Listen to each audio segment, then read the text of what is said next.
I tapped on his profile views. There was a profile picture I had seen once before, tucked in Dad's glove box. The day I discovered it, Dad had panicked. That night, Mom and Dad had a massive fight over that photo. Remembering that, I tapped on the woman's profile. Her feed was filled with videos. Though her face was obscured, a man's arm was constantly visible pouring her drinks, holding her hand. And on that wrist was a familiar silver watch, right next to a distinct mole. It was unmistakably Dad. My hands shook, but I screenshot everything. On the drive home, Mom's phone rang. "Claire, I'm home," his voice boomed. "What do you guys want for dinner?" Mom's tone was flat. "Anything is fine." When we pulled into the parking lot, Dad was waving at us, pulling a bouquet of red roses from behind his back. Mom took the flowers. "We have debts to pay, Dan. Why are you wasting money?" Dad looked at her with pure devotion. "We'll pay it off. I can't let my wife suffer." I refused to touch the gift he gave me, walking right past him. The apartment was spotless. "Go wash your hands. I'll plate the food," Dad said. It was a beautiful four-course meal, but my mind was flooded with the videos. She loved fish, and Dad's absolute specialty was pan-seared sea bass.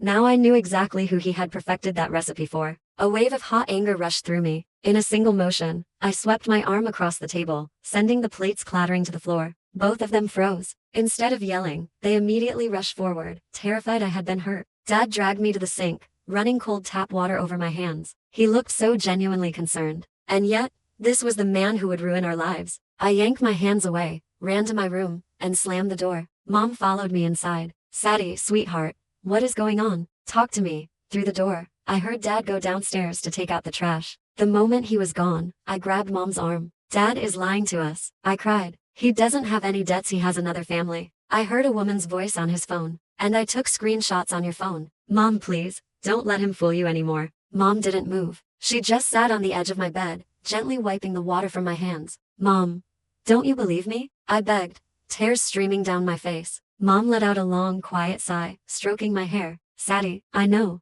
everything.